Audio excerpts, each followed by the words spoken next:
Today we're going to be making the Schwartzenstein famous chocolate boo cake.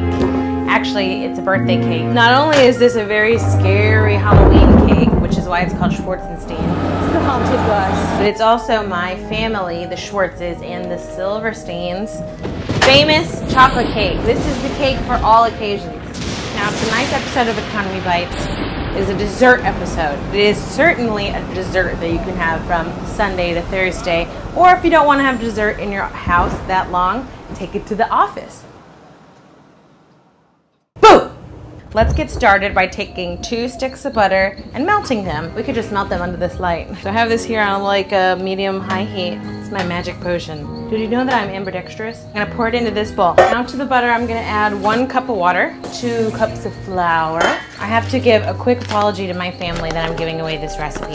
But I promise once this show makes money, I'll give you a little piece of the proceeds. A little bit of the cake, so to speak. 2 cups of sugar. No skimping here, this is important. Next, we're gonna take 2 eggs. Daniel, could you please get me the eggs from the refrigerator? And the milk while you're in there. Crack them in here. Oh my God, a baby chicken! Just kidding. Beating my eggs. Beating them to death. Pour it in here with my mixture. I'll also add a teaspoon of baking soda. I have to be honest with you that I'm not the best baker. That's just me being honest, but just because I'm not the best baker doesn't mean I can't make a really good chocolate cake. A teaspoon of vanilla. Ugh, look at that. That is so annoying. 4 tablespoons of cocoa. The thing that makes this chocolate cake head and tails above all others is that we're gonna use cinnamon and we're gonna use buttermilk. Here's a little trick to make your own buttermilk so that you don't have to deal with the buttermilk going bad scenario. Half a tablespoon of vinegar, and now you're just gonna add milk till you get half a cup. Voila! Buttermilk! Why would I lie? What good does it do me to lie to you about it? Apparently it's milk and fucking vinegar. What do you want from me? 1 teaspoon cinnamon. And I don't have a mixer. Just use a whisk or a spoon or a fork and make sure you break up these lumps in here. Do I look like Igor?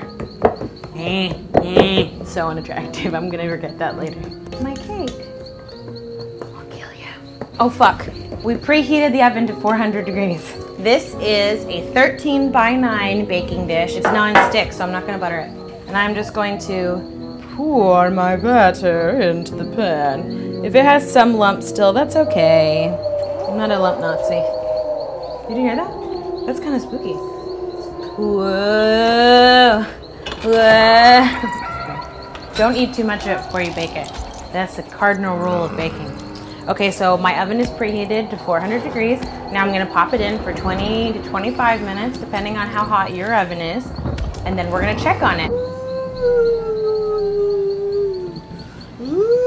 So the cake is ready. I'm gonna take it out of the oven. I can smell it. It smells so good. I stuck my fork in there to test it to see if it was ready. Let it cool, and I'm gonna now make my icing. This icing is probably it's the icing on the cake, really. Melt a stick of butter. I'm not even really much of a cake person, but I cannot resist this cake with this scoop of vanilla ice cream.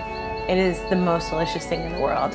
A box of confectioner's sugar. I'm gonna pour it into this bowl. Our butter's melted. You can melt your butter in the microwave too. Now I'm going to take some cocoa, about 4 tablespoons of it, 6 tablespoons milk, which is a really weird quantity. It's a dash of vanilla, just about a tablespoon here.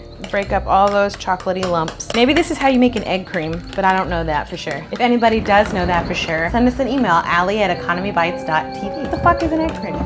What the fuck is it? I'm going to take my chocolate mixture and pour it over my sugar. Look at that. It's becoming icing. That's what you don't know. This is probably the first recipe we've done where we haven't used salt or olive oil. Now, if I had a mix master, then I could really easily break up all these lumps and make it really smooth and creamy. Let's give it a taste. I'm gonna try and mix master it like this. Yeah, look at that. Perfect. Oops. If you're having a Halloween party, this is definitely a treat. Or if you just want to have a special Halloween dinner.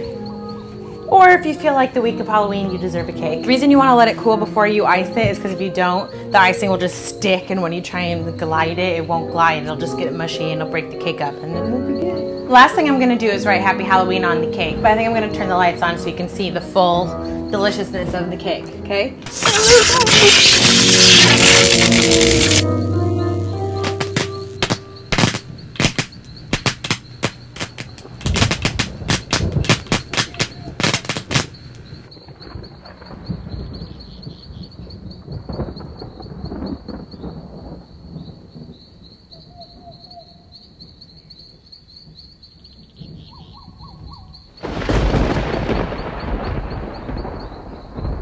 I think I need to turn the lights on because I can't really see what I'm doing, so I'm going to turn the lights on here. Oh, that really did shock me. Oh my God, that really hurt. Daniel, I really just almost got electrocuted. Well, okay, don't actually, this time, I'm not going to see it that time, so. No, that really did shock me. Were you touching the metal at all? Yeah. You can't, you have to be careful about that.